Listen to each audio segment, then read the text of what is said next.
Comment savoir si je suis appelé? Comment savoir si j'ai une vocation à la vie consacrée et ou à devenir prêtre?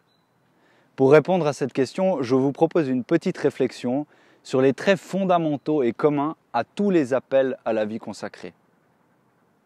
Premièrement, le sens fondamental de l'appel. Être appelé par Dieu à entrer dans les ordres, qu'est-ce que ça veut dire? À la base de toute vocation, il y a un appel.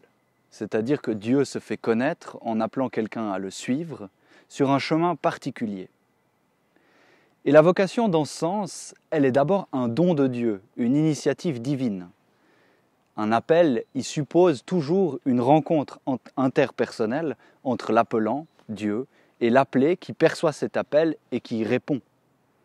Du coup, l'appel au sens le plus fondamental, il manifeste déjà quelque chose de l'ordre d'une relation entre deux personnes.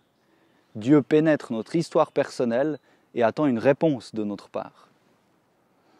Maintenant, l'appel d'un point de vue personnel, il entre toujours en résonance avec notre recherche d'absolu, nos exigences personnelles, notre besoin de vérité, même si on n'en a pas conscience tout de suite. Dieu nous appelle selon ce que nous sommes au plus profond de nous-mêmes. Et pourtant, souvent, lorsqu'on se sent appelé à suivre le Christ, il y a comme un paradoxe en nous, on vit comme un paradoxe. Il y a à la fois une profonde sérénité, un calme confiant, libérateur, qui cohabite avec une forte expérience de décentrement de soi, de chamboulement. Parce que Dieu, précisément par son appel, vient nous mettre en mouvement. Il vient en quelque sorte recalibrer nos aspirations personnelles en nous proposant un nouveau chemin conforme à sa volonté. Et ça, c'est un premier signe témoin d'un appel authentique. Un appel de Dieu, il est avant tout une invitation à creuser, à préciser notre désir, car on ne répond pas d'abord à un appel pour se réaliser soi-même. On répond à un appel pour se donner au Seigneur au service de son Église. On rejoint ici par exemple ce que Vatican II nomme l'appel universel à la sainteté.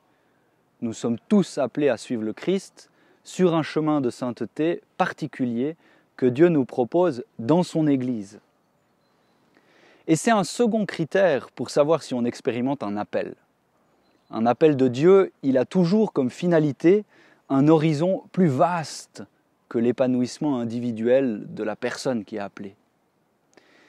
C'est peut-être le troisième aspect de l'appel. C'est l'appel du point de vue ecclésial, si on veut.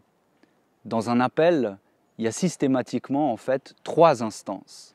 Dieu, l'appelé et l'Église. Un appel, il a, comme je l'ai dit, ses racines dans un vis-à-vis intime avec Dieu, une rencontre interpersonnelle, mais il se vérifie et se discerne dans l'Église.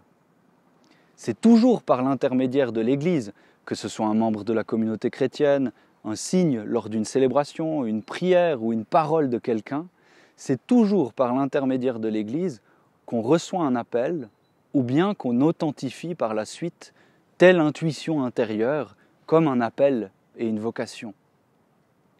En bref, lorsque Dieu appelle, il nous choisit en vue de servir la mission de l'Église.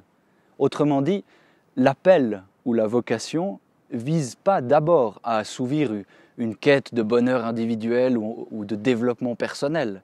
Lorsqu'on est appelé, c'est pour l'Église tout entière.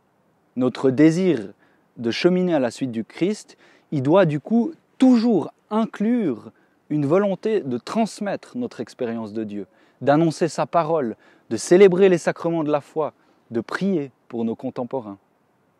Et c'est particulièrement perceptible dans une vocation à la vie consacrée, mais c'est déjà une dimension fondamentale du baptême. Et ça fait du bien de s'en souvenir certaines fois. C'est important de rappeler cet aspect ecclésial aujourd'hui de la vocation, parce que c'est un aspect qui est souvent mal compris par beaucoup de personnes ou compris à l'envers. On fait passer l'intérêt individuel, le bonheur individuel, la quête, l'épanouissement de la réalisation de soi au premier plan, alors que c'est secondaire. Et ça, c'est un troisième critère décisif pour savoir si on expérimente un appel authentique. C'est ce que j'ai appelé l'aspect ecclésial de la vocation ou de l'appel. Dans ce sens, c'est à l'intérieur même de la vocation, par le consentement à l'appel, et par la suite, en portant du fruit au service de Dieu, au service de l'Église, qu'on va se réaliser personnellement, qu'on deviendra vraiment libre et véritablement heureux. C'est comme ça d'ailleurs qu'on peut comprendre les paroles du Christ lorsqu'il dit « Celui qui veut sauver sa vie la perdra, mais celui qui perdra sa vie à cause de moi et de l'Évangile la sauvera. » Finalement, si vous pensez être appelé, si vous voulez savoir si vous êtes appelé et où vous êtes appelé, je vous conseille tout simplement de prier en demandant au Seigneur lui-même d'expliciter votre appel. Ensuite, d'en parler aux personnes qui vous connaissent en profondeur, d'aller voir les lieux, les séminaires, les couvents, les monastères, etc., d'aller voir ces lieux qui correspondent à l'état de vie qui vous attire. Soyez curieux et osez. Contactez les personnes qui y vivent et surtout, répondez à cet appel de Dieu pour le discerner et le vérifier. Parce que quand Dieu appelle, il ne souhaite rien de moins que notre bien le plus grand, dans tous les cas.